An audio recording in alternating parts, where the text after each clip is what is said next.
Right. അപ്പോൾ ആ രീതിയിൽ നമ്മൾ ബ്രാൻഡ് ബിൽഡ് ചെയ്യുക. അത് ബ്രാൻഡ് നമ്മൾ അങ്ങനെ ചെയ്യുക. ഇ കോമേഴ്സിലോട്ട് നമ്മൾ ബിസിനസ്സിലോട്ട് ഇറങ്ങുകയാണെങ്കിൽ അത് ഫസ്റ്റ് ബിസിനസ് ആയിട്ട് തന്നെ കൺസിഡർ ചെയ്യുക. ഇതൊരു ക്വിക്ക് മണി മേക്കിംഗ് സ്കീമൊന്നുമല്ല.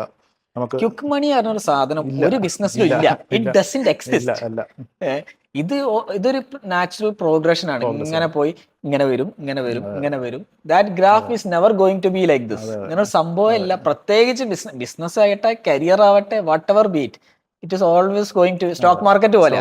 കഴിഞ്ഞ 20 കൊല്ലം നോക്കിക്കഴിഞ്ഞാൽ സ്റ്റോക്ക് മാർക്കറ്റ് ഇങ്ങനെ നോക്കിക്കഴിഞ്ഞാൽ മുകളിലേക്കാണ്.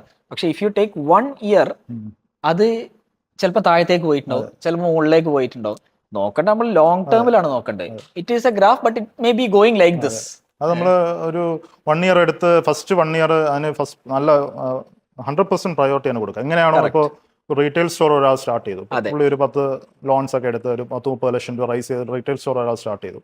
പുള്ളിയുടെ ഫസ്റ്റ് ഇന്നത്തെ ഒരു ദിവസത്തെ പുള്ളിയുടെ ജോലി എന്താണ്? രാവിലെ എണീക്കുക, സ്റ്റോറിൽ പോവുക, സ്റ്റോർ ക്ലീൻ ചെയ്യുക, സ്റ്റോറിലിരിക്കുക. പുള്ളിയുടെ അതായിരിക്കും ഒരു എന്താ പറയുക, ഒരു എംപ്ലോയീസിനെ ഒന്ന് ടേക്ക് ഓവർ ചെയ്ത് അന്ന് മാർക്കറ്റൊക്കെ ഒന്ന് പിടിച്ചു വരുന്ന പുള്ളിയുടെ മെയിൻ കസ്റ്റമറോട് സംസാരിക്കുക. പ്രോപ്പറായിട്ട് ഒരു ബിസിനസ് ചെയ്യുന്ന ഒരു റീറ്റെയിൽ ഓണറിന്റെ മൈൻഡ് ഇങ്ങനെ ആയിരിക്കും. അങ്ങനെ തന്നെയാണ് ബിസിനസ് ചെയ്യേണ്ടത്. പക്ഷെ ഇപ്പം എല്ലാവരും നോക്കണ ക്വിക്ക് മണി മേക്കിംഗ് സ്കീംസ് ഉണ്ടോ? ഈ ഡ്രോപ്പ് ഷിപ്പിംഗ് ഞാൻ കണ്ട ഏറ്റവും വലിയ പ്രശ്നം എന്ന് പറഞ്ഞു കഴിഞ്ഞാല്, അന്നായിട്ട് തുടങ്ങിക്കഴിഞ്ഞാൽ നാളെ തൊട്ട് കാശ് ഇങ്ങോട്ട് അക്കൗണ്ടിൽ ഇങ്ങോട്ട് വരും. ഒരു 2-3 കൊല്ലം കൊണ്ട് നമുക്ക് കംപ്ലീറ്റ്ലി സെറ്റ് ആവാം, മറ്റേ SUV എടുക്കാം എന്നുള്ളതൊക്കെയാണ് ചിന്തിക്കുന്നത്. എനിവേസ്, ഈ ഷോപ്പിഫൈയിൽ കാണുന്ന, പ്രത്യേകിച്ച് ഇന്ത്യയിൽ ഷോപ്പിഫൈയിൽ കാണുന്ന എമൗണ്ട് അല്ല നമ്മുടെ ആക്ച്വൽ സെയിൽ. ഇവിടെ ഷോപ്പിഫൈയിൽ നമുക്ക് എങ്ങനെ വേണം 30% കുറച്ച് കാണണോ? 20% മിനിമം അത് ഡൗൺ ആവും. അതെ. പിന്നെ അതിനകത്ത് ഒരുപാട് ഫാക്ടേഴ്സ് ഉണ്ട്. നമുക്കത് കൊണ്ടുവരാനും അതിനെ മെയിൻറ്റെയിൻ ചെയ്യാനും റിപ്പീറ്റഡ് കസ്റ്റമേഴ്സ് എത്താനും.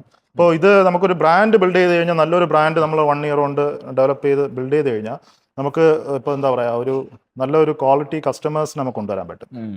അവരെ കൊണ്ട് റിപ്പീറ്റഡ് ബൈയിങ് ചെയ്യാൻ പറ്റും. ഇപ്പോൾ റിപ്പീറ്റഡ് ബൈയിങ്ങിൽ തന്നെ നമുക്ക് ആവറേജ് ഓർഡർ വാല്യൂ കൂട്ടാൻ പറ്റും. ഇപ്പോൾ ഒരാൾ നമ്മളടുത്ത് വന്നൊരു ക്ലോത്ത് വാങ്ങിച്ചു, പുള്ളിക്ക് ഇഷ്ടപ്പെട്ടു, പുള്ളി ഫസ്റ്റ് ടൈം ചിലപ്പോൾ ഒരു COD ഓർഡർ ആയിരിക്കും നമുക്ക് തരിക. അപ്പോൾ ആ പുള്ളിക്ക് ഇഷ്ടപ്പെട്ടു, നമ്മളെ സർവീസ് ഇഷ്ടപ്പെട്ടു, പുള്ളി സെക്കൻഡ് ടൈം പുള്ളി ആ ഒരു സെക്കൻഡ് ടൈം വാങ്ങുമ്പോൾ ഒരു 3-4 ഒരുമിച്ച് വാങ്ങും. അതും പ്രീപെയ്ഡ് ഓർഡർ ചെയ്യും. എക്സാക്ട്ലി. അപ്പോൾ അത് നമ്മൾ നല്ല രീതിയിൽ കൊടുക്കുകയാണെങ്കിൽ പിന്നെ പുള്ളി അത് പുള്ളിയുടെ ഫ്രണ്ട്സിനോട് റെഫർ ചെയ്യും. അതെ. അപ്പോൾ അങ്ങനെ ഒരു വലിയൊരു നെറ്റ്വർക്ക്, നമുക്ക് നല്ലൊരു ക്വാളിറ്റി, ഒരു ട്രൂ ഫാൻസ് കസ്റ്റമേഴ്സ് നമുക്ക് ബിൽഡ് ചെയ്യാൻ പറ്റും. അങ്ങനെ തന്നെയാണ് ബിസിനസ് പോകേണ്ടത്.